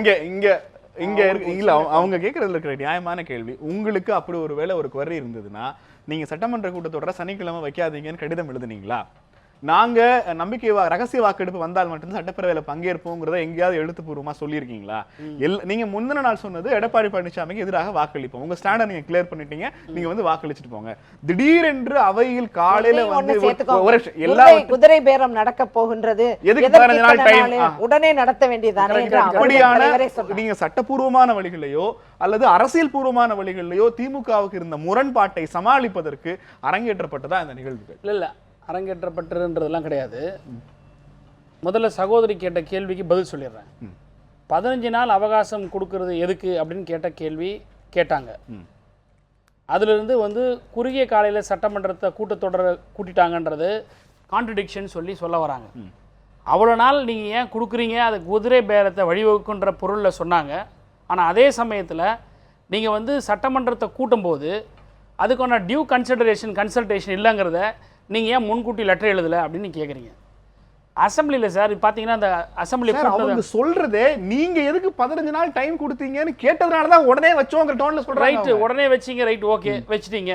வைக்கிறதுக்கு முன்னாடி வச்சுட்டீங்க. ஆனால் வச்சாலும் கூட நீங்கள் வந்து ஏன் வச்சிங்கன்னு சொல்லி நாங்கள் நாங்கள் வந்து எடுத்த உடனே நான் கொஸ்டின் பண்ணல. நாங்கள் கேட்டது ஒன்றும் ரகசிய வாக்கெடுப்பு வைங்க, இல்லையா எம்எல்ஏஸ் எல்லாம் நீங்கள் அடைச்சி வச்சு கொண்டு வந்து இந்த ரகசிய வாக்கெடுப்பு வேணுங்கிற திமுக எப்போது எழுப்பியது? சார் இப்போ நீங்கள் ஒரு கேட்ட கேள்விக்கு நான் பதில் சொல்ல எனக்கு விடணும். ஒன்றா சப்ளிமெண்டரி கொஸ்டின் போட்டுட்டே இருந்தீங்கன்னா என்ன மெயின் கொஸ்டின் போயிடும். ஒரு வழக்கறிஞருக்கு கேள்விகளுக்கு பதில் சொல்றது கஷ்டம். அது முடியும், நீங்கள் 1000 கேள்வி கேளுங்க நான் பதில் சொல்ல. ஆனால் கேள்வி 1 by 1 வந்து தான் பதில் சொல்ல முடியும். மொத்த கேள்வி டம்ப் பண்ணாங்கன்னா பதில் எதுக்கு போகுதுன்னு தெரியாது. அசம்பிளிக்குள்ள நீங்கள் ஏன் முன்கூட்டி கேட்கலன்ற கேள்வி கேட்குறீங்க, அப்படி ஒன்றும் தேவையில்லை. அசம்பிளியில் அந்த ஃப்ளோரில் ரைஸ் பண்ணலாம், அதுக்கான அவகாசங்கள் இல்லை. ஃப்ளோருக்கு போக வேண்டிய சூழ்நிலை வந்துருச்சு, புரியுதுங்களா? உங்களுக்கு முதல்ல சபாநாயகர் இங்கே வந்து ஹெட் குவார்ட்டர்ஸ் இருக்கிறாரா கூவத்தில் இருக்கிறாரே ஒரு டவுட், அது கிளாரிஃபிகேஷன் பண்ண வேண்டியது அவங்க தான். அதனால் எங்கே போய் கொடுப்பாங்கன்றது வேற ஒன்று. அங்கே போயிட்டு வந்தாங்க, ஐயோ வந்து போய் அது பத்திரிகையில் ஊடகங்கள் சொன்ன செய்திகள் தான். அவர் அங்கே போயிட்டு வந்திருக்கிறாரு, அதுக்கான எவிடன்ஸும் பத்திரிகைகள் டிவிக்காரெல்லாம் சொல்லியிருக்காங்க, காட்டியிருக்காங்க, அது வேற. ஃப்ளோரில் ரைஸ் பண்ணுறது வந்து உரிமை, அதுக்காக நீங்கள் முன்கூட்டியே கொடுத்தீங்களா கொள்ளலாம் நீங்கள் கேட்க முடியாது. ஃப்ளோரில் ரைஸ் பண்ணுறோம், ரைஸ் பண்ணி நீங்கள் சொல்றது ஒரு லாஜிக் இருக்குது, உங்களுக்கு அந்த உரிமை இருக்கிறது. ஆனால் உண்மையிலேயே நடத்தப்பட வேண்டும் என்று திமுக விரும்பி இருந்தால் கேட்க முடியாது. சபாநாயகர் நாங்க கேட்கலாம்,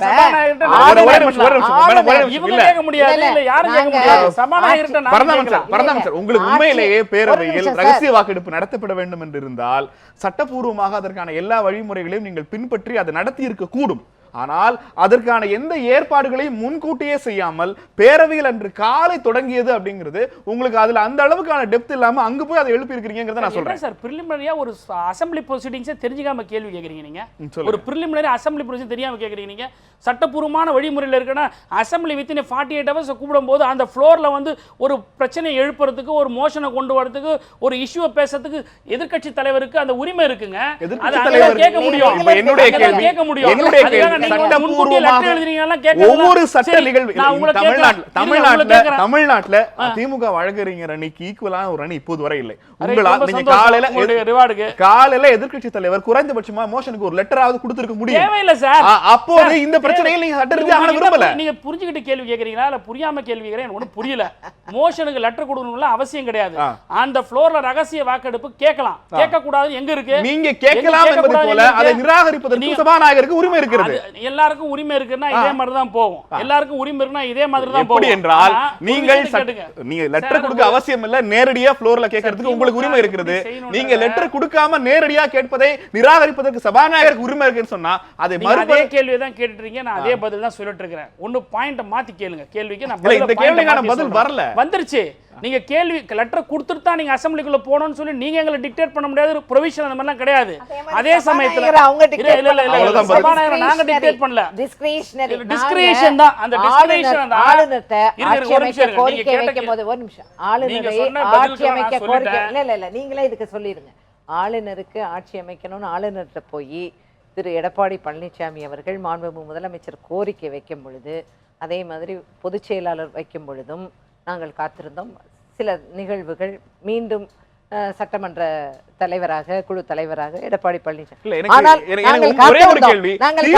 திமுக தொடர்ச்சியாக தன்னுடைய கொள்கைகளுக்காக இல்ல இன்னைக்கு ஸ்டாலினுடைய முக ஸ்டாலினுடைய பேட்டியில இருந்த முக்கியமான விஷயம் வன்முறை நடந்ததாங்கிற கேள்விக்கு 2 பேர் பண்ணாதான் அதுக்கு பேர் வன்முறை. அதிமுக தரப்பில் இருந்து மிகப்பெரிய அமைதியாக உட்கார்ந்து இருந்தார்கள். எங்கள் கோரிக்கைகளுக்காக நாங்க தான் ஒரே நாங்க தான் முழக்கமிட்டோம். மன வேதனையாக வைத்துக் கொண்டு இதோட முடித்து விட்டேன் என்று சொல்லிவிட்டாரே தவிர, இன்றைக்கு தான் நினைத்தது நடக்கவில்லை, ஆட்சி கலைக்கப்பட்டு விட வேண்டும் என்ற எண்ணம் ஈடேறவில்லை என்ற ஒரு பெரிய ஆதங்கத்தை மட்டுமே. எனக்கு என்னன்னா திமுக இப்படி செய்யணும்னு அதிமுக திட்டமிட்டே அமைதியாக இருந்ததா? சபாநாயகர் ஒத்துழைக்க மறுத்திருக்கிறார். திட்டமிட்டுங்கிறீங்க, கூவாத்தூர்ல தங்கினாலும் திட்டமிட்டுங்கிறீங்க. எங்களுடைய அடிப்படை உரிமையை நான் வந்து திராவிட முன்னேற்ற கழகம் கூவாத்தூர்ல ஒருங்கிணைந்திருப்பது அடிப்படை உரிமையா? ஆமா, நாங்க எங்க அடிப்படை உரிமை, நாங்கள் ஒற்றுமையோடு நாங்கள் இருக்க வேண்டும் என்று எங்க கூவாத்தூர்ல இல்லடா உங்ககிட்ட ஒற்றுமை இல்லைன்னு அர்த்தம். அதை பத்தி இதெல்லாம் வந்து நாங்க இது மாதிரியான கழகத்திற்கு ஏற்பட்ட ஒரு சோதனை நேரத்திலே நாங்கள் ஒன்றாக இணைந்து, கழகம் எப்பொழுதுமே நாங்க சொல்லுவோம், பொது மேடைகள்லயும் சொல்லுவோம், ராணுவ கட்டுப்பாடோடு இருக்கக்கூடிய கழகம் என்று.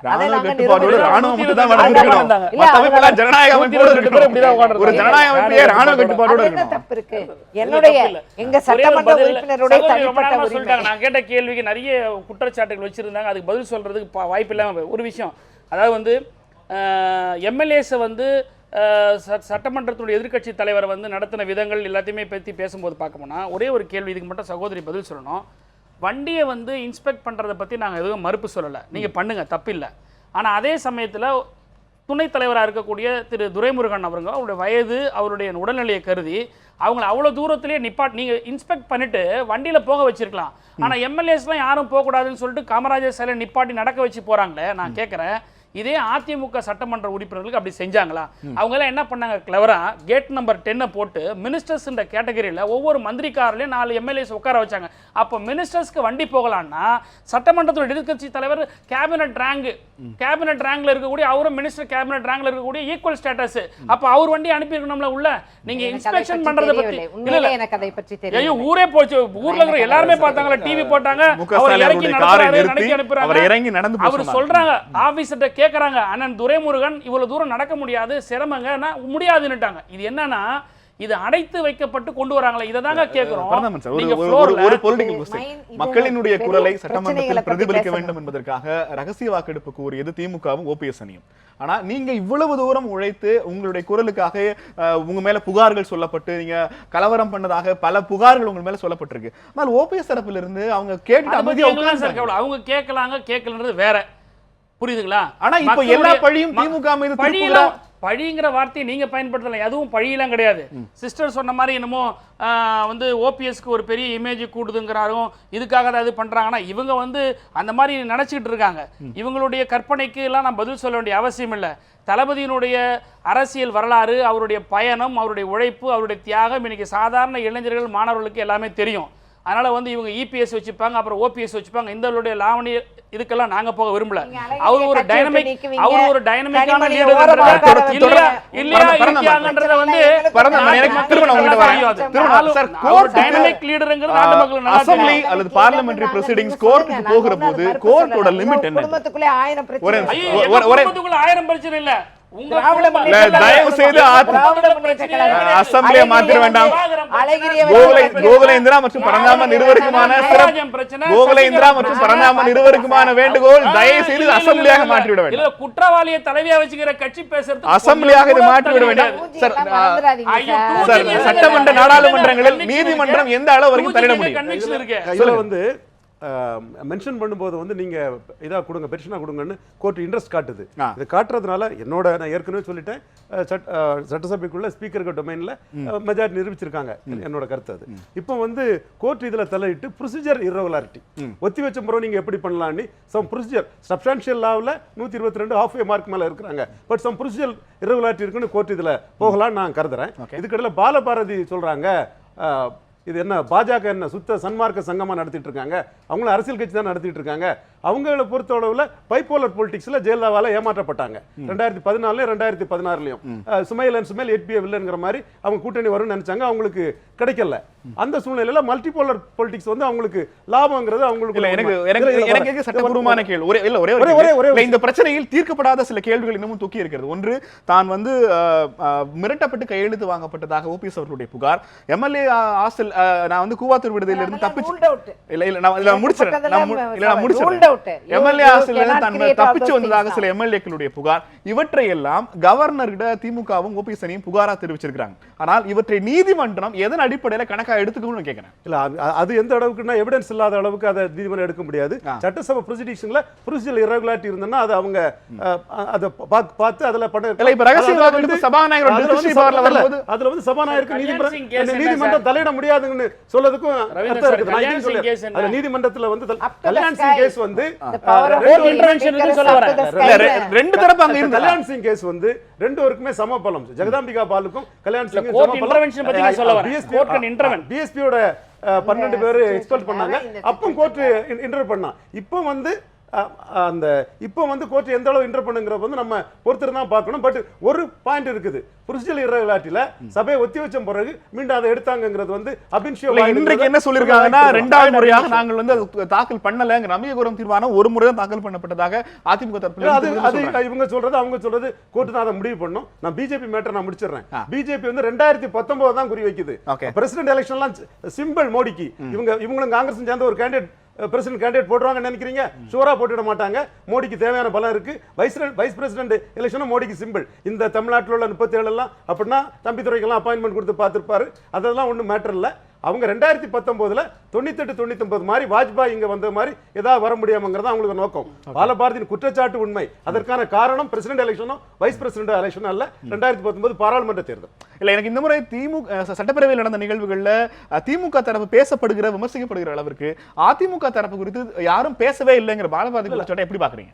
அதிமுக தரப்பு வந்து அவங்க அந்த பாலபாரதி குற்றச்சாட்டுன்னா சபாநாயகர் இப்ப எல்லாம் சொல்றாங்களே, சபாநாயகர் டெலிபரேட்டா எடப்பாடி பழனிசாமி அணி ஜெயிக்கிறதுக்கு என்ன பண்ணணுமோ அதெல்லாம் பண்ணாங்கிற குற்றச்சாட்டு தான் அவங்க சொல்றாங்க. இது வந்து சபாநாயகர்ங்கிறது வந்து பொதுவான ஒரு போஸ்ட்னாலும் பொலிட்டிக்கல் போஸ்ட் தான். பொதுவான போஸ்ட்ங்கிறது நமக்கு ஞாபகத்துக்கு வர மாட்டேங்குது. பொலிட்டிக்கல் போஸ்டா தான் இருக்குது. அது நீங்க வந்து அதுல இது வந்து இயல்பான ஒன்று தான். ஆனா திமுக வந்து கொஞ்சம் லிமிட் எக்ஸீட் பண்ணாம இருந்தா அவங்களுக்கு இந்த விமர்சனத்தை அவங்க தவிர்த்திருக்கலாம். இல்ல, இந்த விமர்சனம் என்பது அவர்களுக்கான அரசியல் செய்வதற்கான தளம் இல்லைங்கிறீங்களா? இல்ல, அவங்க வந்து ரெண்டு எதிரியை சந்திக்க வேண்டியது இருக்குது. ஒண்ணு வந்து ஆட்சி அதிகாரத்துடன் கூட சசிகலா எடப்பாடி பழனிசாமி அணி. இன்னொன்னு வந்து மக்கள் இமேஜ் வந்து போக்கஸ்ல வரக்கூடிய இவர் ஓபிஎஸ் சந்திக்க வேண்டிய ரெண்டையும் சந்திக்க வேண்டிய நிலைமையில அவங்க இறங்கி இந்த அரசியல் பண்ணத்தான் செய்றாங்க. They are in their role. திமுகவினுடைய சட்டமன்ற செயல்பாட்டை பொதுமக்கள் எப்படி பாக்குறாங்கன்னு நீங்க கருதுறீங்க? சட்டமன்ற செயல்பாட்டு எல்லாம் அன்னைக்கு நடந்த பொதுமக்களோட ஒரே போக்கஸ் வந்து ஆன்டி சசிகலா போக்கஸ் தான் ஜாஸ்தி இருக்கு. ஓகே, அந்த போக்கஸ்ல தான் அவங்க இருக்காங்க. மற்றபடி இதுல வந்து டீப்பா எதையும் பார்க்கல. ஆன்டி சசிகலா போக்கஸ் ஜாஸ்தி இருந்தனால தான் காங்கிரஸ் 8 பேர் கூட வந்து எடப்பாடி பழனிசாமி அரசுக்கு எதிராக வாக்களிக்கூடிய ஒரு நிலைமை திருநாக்கரசோட எண்ண ஓட்டத்தையும் மீறி அங்க செயல்படுத்த முடிஞ்சது. சார், பொதுவாகவே நீதித்துறை எந்த அளவிற்கு சட்டமன்ற நாடாளுமன்ற மரபுகளில் குறுக்கிட முடியும்? உங்களுடைய பவர்ங்கிறது என்ன? நீதித்துறையினுடைய பவர் என்பது சாதாரணமாக ஒரு ப்ரீவியஸ் காலகட்டத்தில் நீதித்துறை தலையிடாமல் இருந்தது. ஆனால் இப்பொழுது அருணாச்சல பிரதேசம், ஜார்க்கண்ட் இதில் வந்து நீதித்துறை அது குறிப்பாக சுப்ரீம் கோர்ட் தலையிடுகின்றது. அதற்கு பல்வேறு காரணங்கள் இருக்கின்றன. நீங்கள் சொன்ன மாதிரி எளியவே இப்போ கல்யாண் சிங் கேஸ் எடுத்தாலும் சரி, அது வந்து 2ஆம் தடவை வந்து again Kalyan Singh came back after election. இதுபோல் வந்து இதே அருணாச்சல பிரதேசத்தில் வந்து முதல்ல வந்து திரும்ப அதே பிஜேபி அகெயின்ஸ்டாக போனாங்க, திரும்ப வந்துட்டாங்க. ஆக அவங்களுக்கு என்ன தெரியுதுன்னா, நீங்கள் சொல்ல மாதிரி இவங்க நடத்துகின்ற ஒரு சட்டசபை ஒரு சட்டத்தின் அடிப்படை நடத்துகிறதா அல்லது வேறு காரணத்தை நடத்துகிறதா பார்க்குறாங்க. அப்படி பார்க்கின்ற பொழுது சட்டத்துக்கு புறமாக நடத்துங்கிற எண்ணம் அவர்களுக்கு ஏற்பட்டுவிட்டு அவங்களுக்கு அதுக்கான கருத்துக்கள் உறுதியாக பெறப்பட்டால் நிச்சயமாக தலையிடும். ஓகே, பிரதமர் இங்கே இந்த கிரவுண்ட் என்ன கிரவுண்டில் திமுக இந்த மனுவை தாக்கல் பண்ணியிருக்காங்க? அதாவது குறிப்பாக வந்து அன்னைக்கு நடந்த அந்த சம்பவங்கள் எல்லாத்தையுமே, அதாவது வந்து டியூ கன்சல்டேஷன் அப்போசிஷன் பார்ட்டியை கேட்டிருந்த கூட பிஃபோர் கமென்சிங் த பிஸ்னஸ் ஒன்று. ரெண்டாவது வந்து அந்த வெளியேற்றிய விதம் முறை தவறு, வரலாற்றிலே இல்லாத அளவுக்கு சட்டத்தில் அடிப்படையாக இல்லாத அளவுக்கு ஐபிஎஸ் ஆஃபீஸர் ஹையர் அஃபீஷியல்ஸ் எல்லாம் வந்து யூனிஃபார்ம் சிவில் சர்வீஸ் இருக்கிறவங்கள வந்து மார்ஷல் ட்ரெஸ்ஸில் கொண்டு வந்தது இந்த கோட் ஆஃப் கான்டக்ட் வயலேஷனு, இந்த பிரீச் ஆஃப் ரூல்ஸ், இதுக்கு இது வந்து இது ஒரு ப்ரொவிஷனு. இன்னொன்று வந்து ஒன்ஸ் ஒரு மோஷனை மூவ் பண்ணி அதுக்கப்புறம் செஷன் வந்து அட்ஜான்மெண்ட்ட பிறகு அதுக்கப்புறம் வந்து இதை மறுபடியும் இதை கமெண்ட்ஸ் பண்ணி பண்ணுறது ஒரு டெக்னிக்கலான பாயிண்ட் இருக்குது. இந்த பாயிண்ட் இந்த மாதிரியான வேரியஸ் ஆஸ்பெக்ட்ஸில் நாங்கள் வந்து நீதிமன்றத்தில் முன்னிறுத்தி இருக்கிறோம். இந்த ஆஸ்பெக்ட்ஸுகளை பார்க்கும்போது சட்டத்துக்கு உட்பட்டு இந்த ப்ரொசீஜர் வயலேஷன்ஸ் இருக்குது, சட்டத்துக்கு உட்பட்டு செயல்படாதனால இந்த தீர்ப்பே தப்பு, ரத்து பண்ணணும்னு சொல்லி நாங்கள் நீதிமன்றத்தை நாடி இருக்கிறோம். நீங்கள் 2 வகையில் அணுகிருக்கீங்க. ஒன்று ஆளுநர் தரப்பு, இன்னொன்று நீதிமன்ற தரப்பு.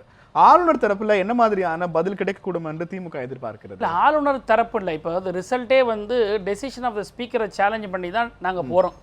ஆளுநருடைய கவனத்துக்கு கொண்டு போயிருக்கிறோம். அதனால் ஆளுநர் வந்து இது மேலே டெசிஷன் எடுக்கணும்னு கேட்டதுனால பிஃபோர் ஆளுநர் taking a decision or delaying or time taken மோர்ன்றதுனால நாங்கள் கோர்ட் அப்ரோச் பண்ணுறோம். அவ்வளோதான். திமுகவினுடைய இந்த நீதிமன்ற அணுகுமுறை, கவர்னர் அணுகிற முறை, மாவட்ட தலைநகரங்களில் உண்ணாவிரத போராட்டம் அறிவிச்சிருக்கிறது, தொடர்ச்சியாக எடப்பாடி பழனிசாமி அவர்களது அரசு சசிகலாவோட பினாமி அரசுன்னு வர்ணிக்கிறது, இவை எல்லாவற்றையும் அதிமுக எப்படி எதிர்கொள்ள போகிறது? இல்லை, இப்போ இன்னைக்கு ஒரு 5 திட்டங்கள் வந்து மக்களுக்கு எது தேவையோ, மக்கள் என்ன எதிர்பார்த்தார்களோ, கடந்த தேர்தல் நேரத்தில் தேர்தல் அறிக்கையில் என்ன கொடுக்கப்பட்டதோ அந்த வாக்குறுதிகள்லாம் வந்து டாஸ்மாக்ல 500 கடை குறைக்கப்படும், அதே மாதிரி பெண்களுக்கானது, அவங்களுக்கு வந்து பிரசவ மக்களை கவரலாம். இல்ல கேளுங்க, இது மாதிரியான என்ன ஆக்கப்பூர்வமான நடவடிக்கைகளில் அனைத்திந்திய அண்ணா திராவிட முன்னேற்ற கழகம் புறப்பட்டு விட்டது. ஒரு தற்காலிகமா இந்த மாதிரி பிரச்சனைகள் எல்லாம். அதனால வந்து இவங்க ஆர்ப்பாட்டம் பண்ணி அதை எதுக்கு சொல்ல வரேன்னா, மக்களை தேடிய திட்டங்கள் செல்ல வேண்டும் என்ற எங்களுடைய பயணம் வெற்றிகரமாக புறப்பட்டு விட்டது.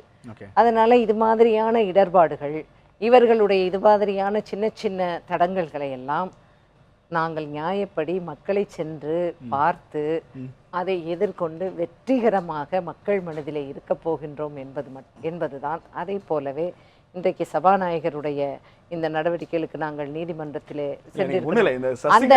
பினாமி அரசுங்கிற கொட்டேஷனை எப்படி ஃபேஸ் பண்ண போறீங்க? அவ்வளவுதான். அதாவது ஒரே ஒரு விஷயம்தான், எல்லாத்துக்குமே காலம்தான் பதில் சொல்ல போகின்றது. எங்களுடைய பயணம் வெற்றிகரமாக நாங்கள் புறப்பட்டு விட்டோம். முதலமைச்சர் அவர்கள் திட்டங்களை அறிவித்து விட்டார்கள். தினகரன் எதுக்கு போனாரு? சிஎமோட தினகரன் புரோட்டோகால்ல இருக்காரா? சிஎம் கவர்னரை பார்க்க போகும்போது எலெக்டட் கவர்மெண்ட் பாடி போய் பார்க்கும்போது கவர்னரை பார்க்க முன்னாள் நாடாளுமன்ற உறுப்பினர் யாரு? இல்ல முன்னாள் நாடாளுமன்ற உறுப்பினர் அப்படிலாம் ஒண்ணும் கிடையாது. நீ என்ன புரோட்டோகால் சீஃப் மினிஸ்டரோட போய் உட்கார்ந்து கவர்னரை பார்க்க வேண்டிய அவசியம் என்ன?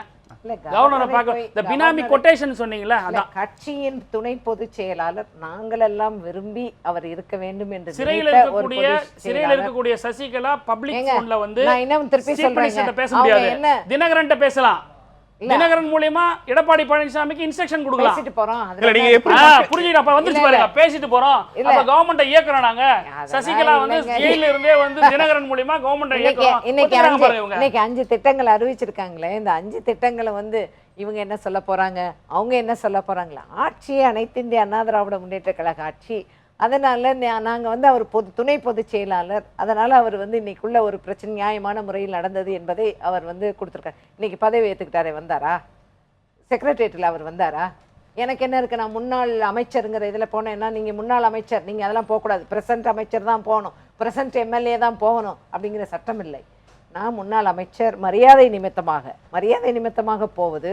நான் அந்த கட்சியில ஒரு பொறுப்புல முதலமைச்சர் மரியாதை நிமித்தமாக கூட துணை பொதுச் செயலாளர் சந்திக்காத அளவுக்கு ஒரு கண்ணியமான அரசியல் நிகழ்த்துவதாக அவங்க சொல்றாங்க. இல்ல சார், நீங்க சொல்றது புரிஞ்சுக்க மாட்டீங்க. முதலமைச்சர் அவங்களுடைய நிர்வாகிகள்ல துணை பொதுச் செயலாளர் இருக்கட்டும், இல்ல கன்விக்டட் சசிகலாவை கூட ஏதாவது பார்த்துட்டு போட்டோம். ஆக மொத்தம் நான் என்ன கேக்குறேன், கவர்னரை போய் பார்க்கும்போது கவர்னரை போய் பார்க்கும்போது என்ன போட்டாங்க சொல்லுங்க. அதெல்லாம் பண்ணலங்க. நிகழ்ச்சி நாம் நிறைவு செய்ய வேண்டிய பாலபாரதி மேடம், தமிழக சட்டப்பேரவையினுடைய எதிர்காலம் எப்படி இருக்கும் என்று நம்புகிறீர்கள்? தயவு செஞ்சு போட்ட வழக்குகளிலிருந்து நாங்கள் மீண்டு வருவோம். மக்களுடைய பணத்தை நாங்கள் மீண்டு வருவோம். நீங்க மக்களுடைய பணத்தை சொல்றீங்க. ஒண்ணுமே கிடையாது. 2G வந்து என்ன மக்கள் பணத்தை சொன்னா 2G வந்து செலக்ஷனே கிடையாது. என்ன கன்விக்ஷன் இருக்கா? திமுக ஒருத்தர கன்விக்ஷன் சொல்லுங்க பார்க்கலாம். உங்க தலைவி கன்விக்டட் தலைவி, பிரசன்ட் ஜெனரல் செக்ரட்டரி கன்விக்டட் தலைவி. அப்படி இருக்கும்போது என்ன இருக்கு? நாங்கள் மீண்டு வருவோம். பரவாயில்ல, நாங்க பாத்துக்கிறோங்க அதெல்லாம். நீங்க என்ன பாத்துக்க போறீங்க? மக்கள் பாத்துப்பாங்க. நீங்க என்ன எல்லா பாத்துக்க? சோதனைகளில் நீங்க உங்களால் புனையப்பட்ட வழக்குகளில் இருந்து சோதனைகள் இருந்தெல்லாம் நீங்க ரெண்டு பேரும் கொஞ்சம் நெறியாளர் பாத்தீங்கன்னா நல்லா நாங்கள் மீண்டு இருக்கும். தொடர்ந்து வருவோம். பேசலாம். பாலபாரதி அவர்கள் நிறைவு கருத்தை முன்வைக்கலாம். பாலபாரதி தமிழக சட்டப்பேரவையினுடைய அடுத்த கட்ட நகர்வு எதிர்காலம் எப்படி இருக்கும்? நீதிமன்ற படியேறி இருக்கிற திமுகவினுடைய நடவடிக்கைக்கு என்ன மாதிரியான பலன்கள் கிடைக்க வாய்ப்பு இருக்கிறது? சட்டப்பேரவை உறுப்பினராக பலமுறை இருந்தவர் என்கிற முறையில் நீதிமன்ற சட்டப்பேரவையினுடைய நடவடிக்கை நீதிமன்றம் தலையிட முடியுமா? உங்களது நிறைவு கருத்தை முன்வைக்கலாம்.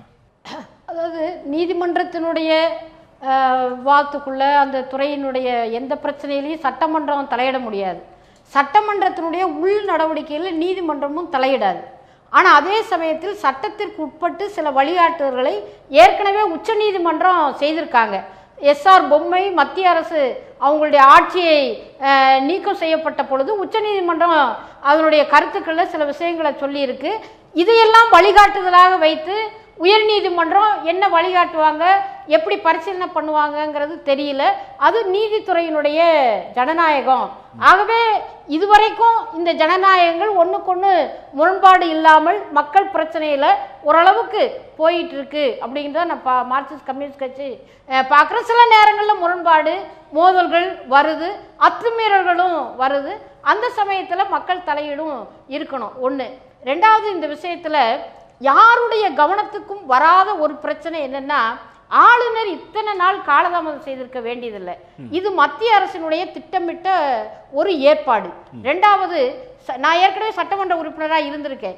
சட்டமன்ற உறுப்பினர் ராஜினாமா கடிதத்தை தபால் மூலமா சபாநாயகருக்கு அனுப்பினால் அவர் ஏற்றுக்கொள்ளக்கூடாது. சம்பந்தப்பட்ட எம்எல்ஏவை வர சொல்லி அவரை நேரடியாக நீங்கள் அனுப்பியது தானான்னு அந்த கையெழுத்து உட்பட பார்த்து அதற்கு பிற்பாடுதான் ராஜினாமா கடிதத்தை ஏற்றுக்கொள்ளக்கூடிய முறை இருக்கு. ஏன்னா எனக்கே தெரியாம என்னுடைய விரோதிகளோ யாரோ என்னுடைய லெட்டர் பேடை பயன்படுத்தி இருக்கலாம். ஆகவே அந்த முறை என்பது ஜனநாயக முறை இருக்கு. ஆனா முதலமைச்சராக இருந்த ஓபிஎஸ் அவர்கள் எப்படி அனுப்புறாங்க? ராஜினாமா கடிதம் ஃபேக்ஸ் மூலம் போகுது. இதை பற்றி ஒரு ஆளுநர் நேரடியாக வர சொல்லி இந்த கடிதத்தின் மீது உங்களுடைய கருத்து என்னங்கிறத பதிவு செய்திருக்கணும். ஆனால் பதிவு செய்யலை அப்படிங்கிறது ஒன்று. இன்னொன்று, எதிர்காலத்தில் சட்டமன்றம் எப்படி இருக்குன்னு நீங்கள் கேட்டிருக்கீங்க. நம்ம அன்பு சகோதரி முன்னாள் அமைச்சர் கோகுலேந்திரா அவர்களும் ஒரு விஷயத்தை சொல்லி காட்டுங்க. ஓபிஎஸ்க்கு வீணா நீங்கள் தான் விளம்பரம் கொடுக்குறீங்கன்னு எதிர்கட்சிகளை திமுகவை சொல்கிறாங்க. அப்போது அந்த நேரத்தில் ஓபிஎஸ் அவர்கள் முதலமைச்சராக இருந்த பொழுது ஒரு மற்ற கட்சிகள் யாரும் சொல்லலை. அந்த அதிமுக கட்சியில் பொதுச் செயலாளர் ஒருத்தராக இருக்காரு, சட்டமன்ற குழு தலைவராக இன்னொருத்தராக இருக்காரு. ஆகவே இந்த வேறுபட்டதை ஒன்றாக்குவதற்கு தான் அதிமுக முயற்சி பண்ணுதுன்னு துணை சபாநாயகராக இருக்கக்கூடிய திரு தம்பித்துரை அவர்கள் சொன்னாங்க. இப்போ சட்டமன்ற குழு தலைவராகவும் முதலமைச்சராகவும் ஒருத்தரும் அந்த கட்சியினுடைய பொதுச் செயலாளர் இன்னொருவராகவும் தான் இருக்கிறாங்க. அப்போ அவர் சொன்ன அந்த வேறுபாட்டை ஒன்னாக்குவதற்கு முயற்சி பண்றோம்னு சொன்னாங்க பாருங்களேன், அது அதே நிலையில தான் இருக்கு. அப்போ அதிமுகவில் அவங்க ஒரு 2 இலை 2 விரல காட்டுவாங்க. இப்போ அது அதிமுக ஓபிஎஸ் அணி, அதிமுக இபிஎஸ் அணியாக தான் இருக்கு. ஆகவே இது எப்படி போகும் வருங்கிறது நமக்கு தெரியாது. தமிழகத்தில் பாஜக, பாரதிய ஜனதா கட்சி, மத்திய அரசு மாநில மக்களினுடைய உரிமையை இன்றைக்கு வேரோடு பறித்து கொண்டிருக்கிறார்கள். இன்னும் 1 மாதத்தில் தமிழகத்தில் ரேஷன் கடையில இல்லாத அளவிற்கு இழுத்து மூடுவதற்கான உத்தரவை இதே மாநில அரசு மூலமாக செய்து கொண்டிருக்கிறார்கள். ஆகவே அதிமுக அரசாங்கம் இந்த 9 மாத காலத்தில் பல நம்ம மாநில மக்களுடைய உரிமையை பலவற்றை பாஜகவினுடைய காலடியிலே வைத்து விட்டார்கள். அது அவரு வச்சாரா, இவரு வச்சாரா, இன்னொருத்தர் வச்சாரா, அதிமுக தான் முன்வைத்திருக்கிறது. ஆகவே இத்தகைய சூழ்நிலையில் கம்யூனிஸ்ட் கட்சியை பொறுத்த வரைக்கும் அதிமுக, திமுக, காங்கிரஸ் என்ற அந்த பிரச்சனை இல்லை. மக்கள் முன்னாள் விவசாயிகள் இன்றைக்கு 200 பேர் மரணம். விவசாயமே பொய்த்து போய்விட்டது. தண்ணீரே நன்றி பாலபாரதி மேடம். தற்கொலை நடந்து கொண்டிருக்கிறது. பாலபாரதி மேடம், பாஜக பிரதிநிதி இந்த அவையில் இல்லை. நாம் தொடர்ச்சியாக இன்னொரு நாளில் இது குறித்த எல்லா விஷயங்களும் குறித்து விவாதிக்கலாம். மக்களினுடைய நிலை என்ன என்பது குறித்து நாம் கவலைப்பட வேண்டும். அதற்கு எதிராக மக்களுக்காக போராட வேண்டும் என்பதுதான் மார்க்சிஸ்ட் கம்யூனிஸ்ட் கட்சியினுடைய கருத்தாக நான் தெரிவிக்க விரும்புகிறேன். நன்றி நன்றி மேடம், நன்றி. அவங்க கேட்கிற நிகழ்ச்சியுடைய கடைசி கேள்வி, பொதுச் செயலாளராகவும் முதலமைச்சராகவும் ஒருவரே இருக்க வேண்டும் என்று என்ன காரணத்தை சொன்னீர்களோ அதே காரணம் இப்போது பொருந்துமா? எடப்பாடி பழனிசாமி பொதுச் செயலாளராக்க முடியுமான்னு கேட்குறாங்க. மந்திரம் போட்டு மாங்காய் பறிச்சிட முடியுமா? இப்போதான் ஒரு பிரச்சனையிலிருந்து மீண்டு எல்லாம் முடிச்சு வந்திருக்கோம். திருப்பி எங்களுடைய பிரச்சனைகளை ஆழ்ந்து யோசித்து அதற்கு செயற்குழு கூட வேண்டும், பொதுக்குழு கூட வேண்டும், கழகத்தில் உள்ள மாவட்ட கழக செயலாளர் எல்லாரையும் கலந்து பேச வேண்டும். இப்பொழுதுதான் உங்களுக்கு நன்றாக தெரியும், சனிக்கிழமை தான் முடிஞ்சு இன்னைக்கு முதலமைச்சர் போய் அறிவிப்புக்கெல்லாம் கொடுத்துருக்கிறாரு. அதனால் எங்களுடைய நிலைப்பாடுகளை மக்களுக்கு உரியதாக, நலன் பெறக்கூடியதாக, கட்சி தொண்டர்கள் விருப்பப்படி நடைபெறும் என்பதை இந்த நேரத்தில் தெரிவித்துக் கொள்கிறேன். திமுகவினுடைய தொடர் நடவடிக்கைகள் எப்படி இருக்கும்? உண்ணாவிரத்தை அறிவிச்சிருக்கிறோம். மக்களை நாங்கள் வேண்டியிருக்கிறோம். இது ஒரு மக்கள் பிரச்சனையாக இதை பார்க்க வேண்டும். இது குறித்து ஒவ்வொரு நிலைக்கு ஏற்ற மாதிரி அடுத்தடுத்து எங்களுடைய தொடர் போராட்டங்கள், தொடர் நடவடிக்கைகள் இருக்கும். மக்கள் இந்த நடக்கிற நிகழ்வுகளை எப்படியாக உள்வாங்குறாங்க? அடுத்து ஓபிஎஸும் தீபாவும் நீதி கேட்டு பயணம் போறாங்க. இந்த அரசியல் நிகழ்வுகள் அடுத்து எப்படி போகும்னு கணிக்கிறாரு? அதாவது இந்த அரசியல் நிகழ்வு ஒரு புதிய டைமென்ஷனில் தமிழ்நாடு பொலிட்டிக்ஸ் போயிட்டு இருக்குது. ஓகே, அடுத்தாப்புல திமுக கழகம் என்ன பண்ணும்னா சபாநாயகர் மேலே நம்பிக்கையில்லா தீர்மானம் கொண்டு வருவாங்க. அடுத்தால எப்போ வந்தாலும் நம்பிக்கையில்லா கொண்டு வருவாங்க.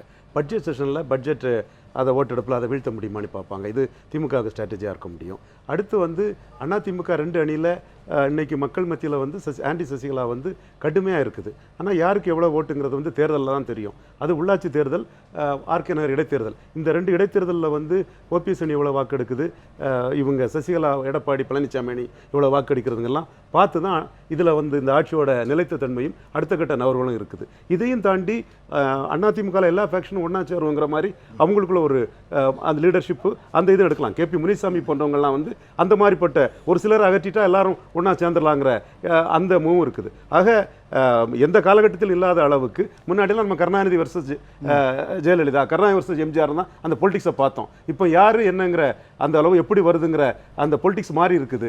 திமுக எதிர்ப்பு, தோத்து போன திமுக எதிர்கட்சியாக இருக்கக்கூடிய திமுக எதிர்ப்புங்கிறத வச்சு அதிமுக சசிகலா எடப்பாடி அணி பொலிட்டிக்ஸ் பண்ண முடியாது. பாசிட்டிவாக எடப்பாடி பழனிசாமி ஏதாவது செய்தால் அதை வச்சு நிற்கலாம். இப்படிப்பட்ட பல காரணிகள் இன்னைக்கு தமிழக அரசியலில் தூங்கி நிற்குது. இது எப்படி வருதுங்கிறது போக தான் தெரியும். நீதிமன்றம் இந்த மாதிரியான சட்டப்பேரவை தொடர்பான வழக்குகளில் எந்த அளவிற்கு அரசியல் மாற்றம் நிகழ்த்தக்கூடிய அளவுக்கான தீர்ப்புகளை வழங்க வாய்ப்பு இருக்கு? இப்போ அவங்க பிரேயரே declare that the particular resolution is bad and stay operation of CF கேட்டிருக்காங்க.